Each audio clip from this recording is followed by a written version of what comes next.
Bapak. Assalamualaikum warahmatullahi wabarakatuh. Selamat pagi, siang, sore, atau malam. Bapak izin perkenalkan, nama saya Taufan Mahfudz Ibrahim. Pada kesempatan kali ini saya akan memaparkan eh, contoh studi kasus yang merupakan bagian dari ujian tengah semester ganjil mata kuliah Digital Innovative Entrepreneurship. Untuk studi kasus yang saya ambil yaitu mengenai tentang 10 types of innovation. 10 types of innovation yaitu adalah kerangka kerja atau framework yang dikembangkan oleh Dublin. Dublin sendiri yaitu merupakan sebuah bisnis yang kini menjadi bagian dari Deloitte Digital. Kerangka kerja ini membantu organisasi untuk melihat inovasi secara lebih komprehensif dan tidak hanya berfokus pada produk baru. Sesuai dengan namanya yaitu 10 types of innovation atau 10 tipe inovasi, kerangka kerja ini memetakan inovasi di 10 jenis berbeda dengan 3 kategori utama. Kerangka kerja ini mencoba menunjukkan bahwa inovasi yang paling transformatif dan sulit ditiru oleh kompetitor seringkali merupakan kombinasi dari berbagai jenis inovasi, bukan hanya fokus pada salah satu inovasi produk ataupun teknologi, sehingga perusahaan bisa menciptakan keunggulan kompetitif yang berkelanjutan. Sesuai dengan gambar yang saya kutip dari website Deloitte pada slide berikut, ada 3 kategori utama yang menjadi kerangka kerja 10 types of innovation, yaitu yang pertama adalah konfigurasi atau configuration, yang kemudian yang kedua adalah offering atau penawaran, dan yang ketiga adalah experience atau pengalaman. Konfigurasi atau configuration yaitu pengelompokan inovasi yang berdasarkan sistem internal dan model bisnis yang mendasari cara perusahaan untuk menciptakan nilainya.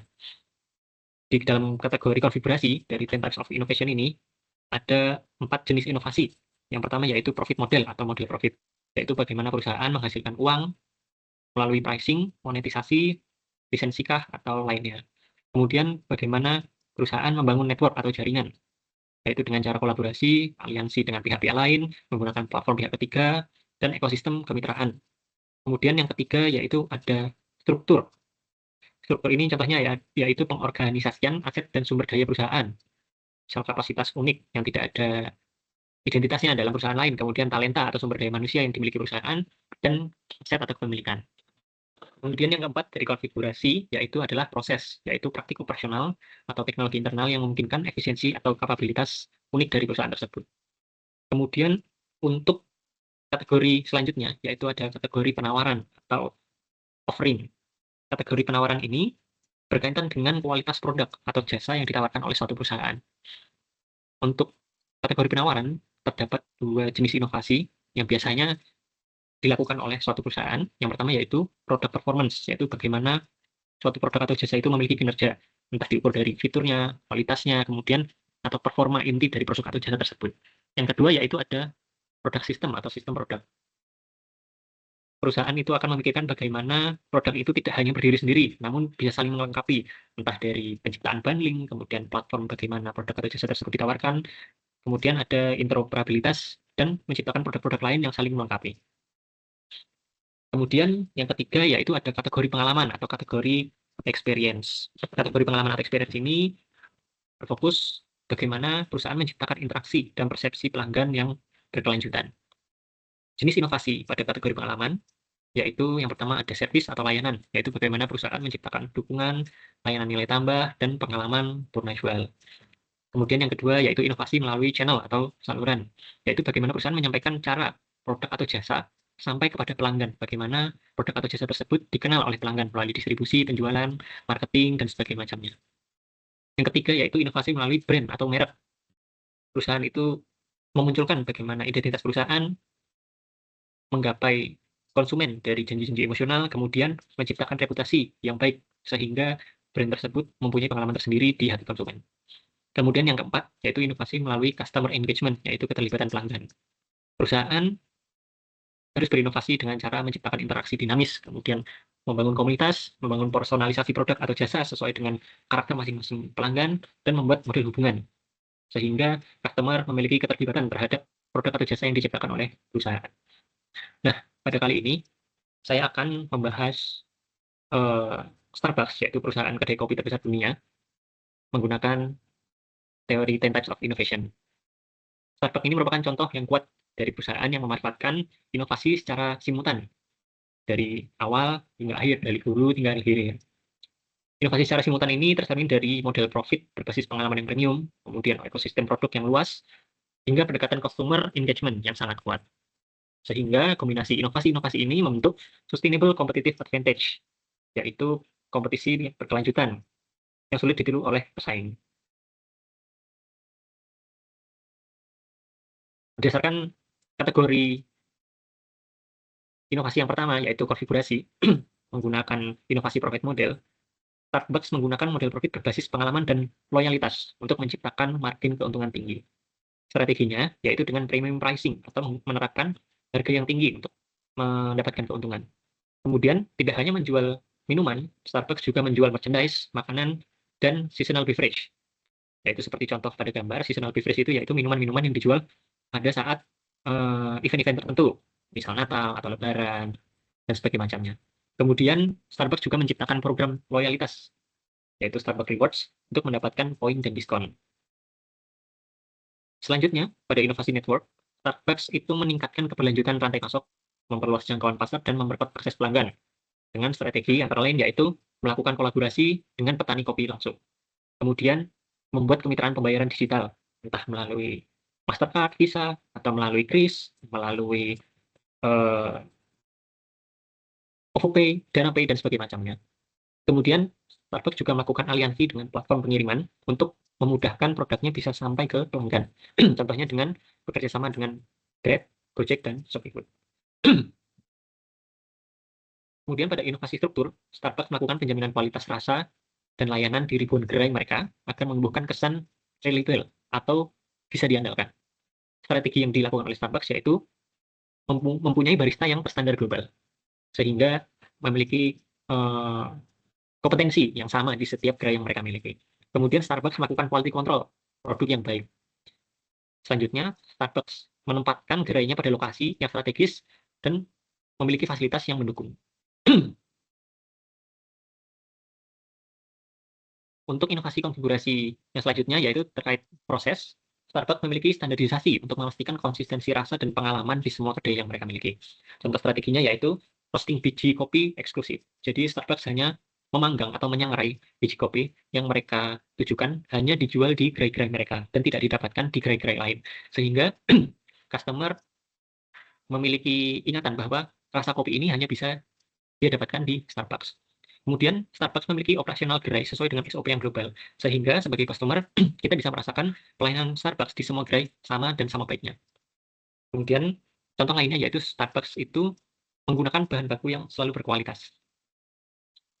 Kemudian pada kategori penawaran atau offering, di inovasi produk performance, Starbucks melakukan diferensiasi produk yang berbasis kualitas dan personalisasi untuk masing-masing konsumennya untuk meningkatkan kepuasan pelanggan. Contoh strateginya yaitu kustomisasi minuman yang sangat luas. Misal kita membeli sebuah ice latte, kita bisa mengcustomnya dengan menambahkan sirup, menambahkan whipped foam, kemudian kita bisa memilih sizing atau volume minuman yang pada gambar yang saya sampaikan ini ada 6 sizing atau volume minuman, dan kemudian Starbucks juga menawarkan produk kopi specialty atau seasonal. Jadi mereka melakukan kolaborasi dengan pihak-pihak tertentu untuk menciptakan diferensiasi produk.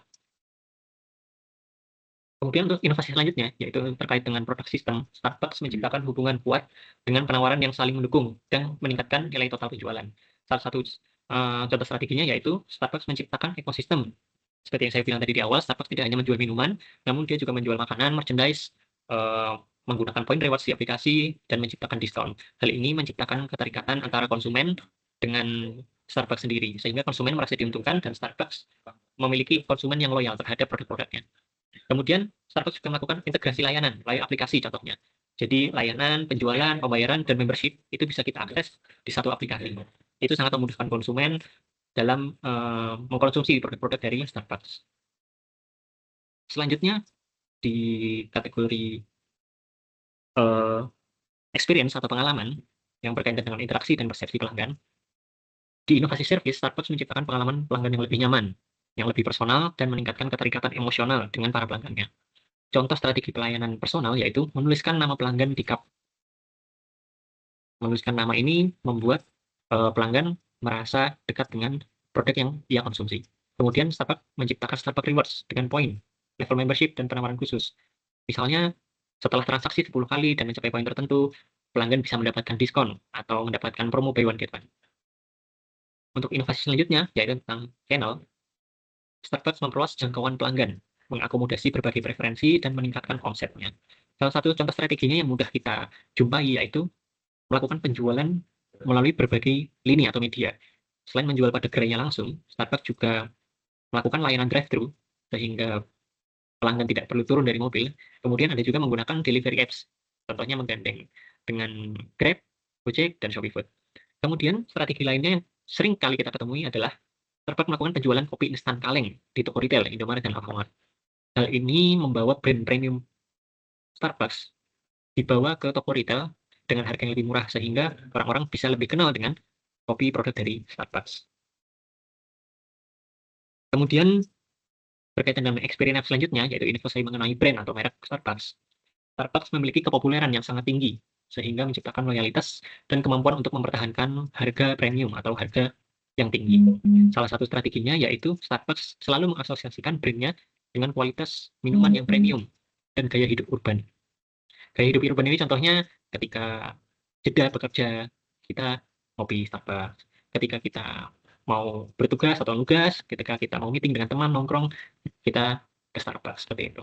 Kemudian Starbucks juga melakukan kampanye sustainability, yaitu membuat orang merasa mempunyai nilai atau prinsip yang sama dengan brand tersebut. Contohnya yaitu Starbucks melakukan kampanye penggunaan gelas kertas, sehingga mengurangi produk-produk sampah plastik.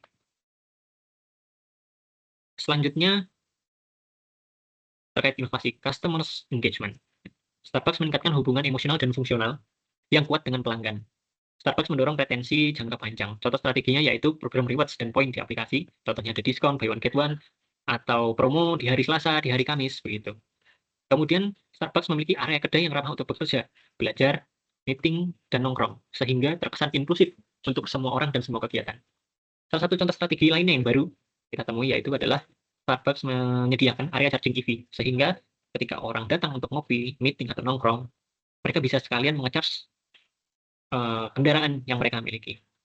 Sehingga lokasi Starbucks ini bisa menjadi semacam one-stop solution. Mereka mau meeting sekaligus mencharge EV mereka.